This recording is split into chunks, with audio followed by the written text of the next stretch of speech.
Mario qui a eu une fin de saison difficile. Ça m'a fait plaisir d'avoir travaillé avec vous pendant pendant la saison difficile. Et nous avons été très heureux de l'accueillir à nos micros. Ça a donné un petit reflet partisan à nos reportages. Messieurs, vous allez m'excuser, je vais aller rejoindre mes coéquipiers. On va te revoir dans le vestiaire, Mario. On va montrer des images du vestiaire tout à l'heure. Et encore une fois, je le répète, il faut admirer la ténacité des Flames de Calgary qui ont connu une saison exceptionnelle et dont le grand fait d'armes sera d'avoir battu les Oilers d'Edmonton en 7 matchs. Du côté des Flames, on a raison de se féliciter. Surtout le jeune de Mike Vernon, qui a été vraiment la pierre angulaire depuis le début des séries également. On voit Gainé là, qui ne manifeste très rarement, mais qui s'est jeté dans les bras de Lemieux. Je suis sûr qu'un bonhomme comme Gainé, avec sa philosophie du hockey, son style de jeu, il doit admirer Claude Lemieux, la façon dont il s'est comporté en séries éliminatoires. Larry Robinson, Green également. Et là, les joueurs qui vont se congratuler. Et Chris Nyland, oui, qui ne ratera certainement pas l'occasion d'aller en boitant sur la patinoire. Et là, Lanny McDonald qui félicite Bob Gainey. C'est malheureux pour McDonald. Oui, c'est un excellent compétiteur. Il a connu d'excellentes saisons. Il a connu des saisons de 50 buts. Mais Gilles, ce n'est pas la fin de sa carrière. Peut-être l'an prochain, dans le cas de McDonald, on ne sait jamais. Et Rasbrough, lui, ben, il y en a 4 quand même. À 32-33 ans, même si aujourd'hui, dans le hockey moderne, un joueur a pris de l'âge, il a quand même la chance de revenir. Mais comme je le dis, Richard, il est assez difficile maintenant de traverser 4 séries avant de toucher cette Coupe Stanley. Et dans peu d'années, on aura sans doute à faire des changements. On voit les joueurs du Canadien dans les dernières 5 secondes. Et là, vous allez voir, ça va éclater de joie quand on va voir que c'est terminé maintenant avec la sortie de Bob Gainey, qui lui aussi a connu des séries absolument exceptionnelles. Et Neshlund qui a failli assommer Snowden, ça va vous rappeler certains matchs, M. Tremblay, où nous sommes tous les deux tombés derrière nos chaises. Tellement le jeu est excitant. Donc, il y a des joueurs, des figures ici qui vraiment se sont transformés dans le dernier mois du calendrier, même à la toute fin. Mais la présence de Claude Lemieux, non seulement par son jeu, il a stimulé, il a apporté une métamorphose sur l'équipe. On a eu des joueurs tels McPhee et Scrooge qui sont devenus des joueurs différents. Nyland et Sheehy, oui, 2 hommes forts. Fautieux également. Ils ont du respect les uns pour les autres, ces hommes forts-là, oui. Évidemment, il est normal que Nyland et Fautieux s'arrêtent un moment l'un devant l'autre.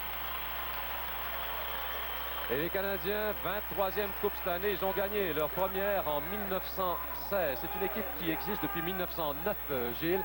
On aperçoit Jacques Lapierrière, Jean Perron, le président Ronald Coré. Yvon Bélanger, le physiothérapeute. Et Jean Perron, eh bien, vous pouvez imaginer sa joie. Moi, je me souviens de la fin de la saison qui a été difficile pour lui. Il était cerné. Il était blanc, sinon vert à certains moments.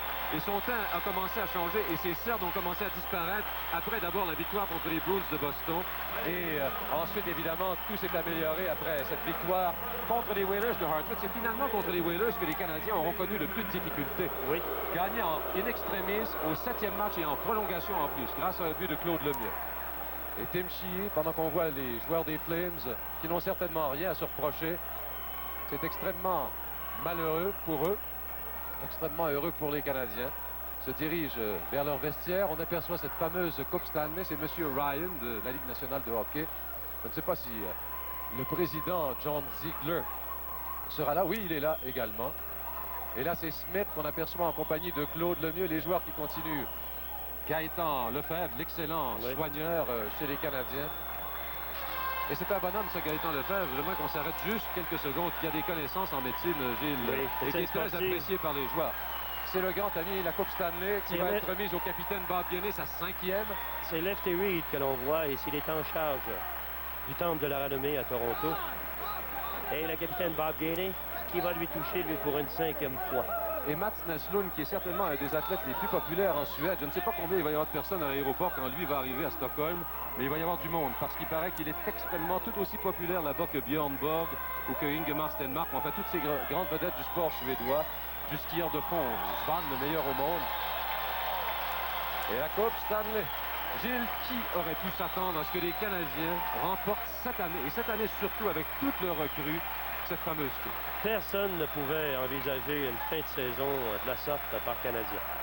Même la direction de l'équipe, j'en suis persuadé, avant le début des séries, ne s'attendait pas d'aller si loin.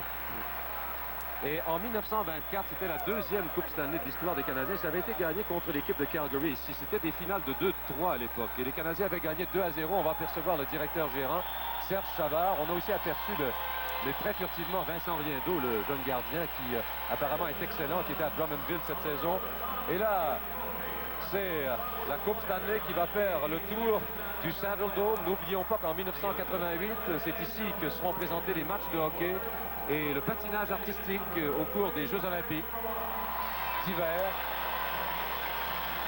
Une ville qui a changé d'une façon absolument inouïe depuis une vingtaine d'années. Les Canadiens qui, encore ici à Calgary, a plusieurs supporters, Richard. Une quinzaine de mille francophones. Oui, lorsqu'on s'entretient avec la foule, eh bien, on disait au moins, si Calgary ne gagne pas, ça sera une de nos équipes favorites qui va s'emparer de la Coupe Stanley. Et tout le monde, tous les joueurs du Canadien qui s'échangent cette coupe. On a vu le gardien Sauter qui l'a remis. C'est maintenant Boisvert. Vous imaginez oui. Boisvert qui était avec le Canadien en début de saison, est retourné à Sherbrooke.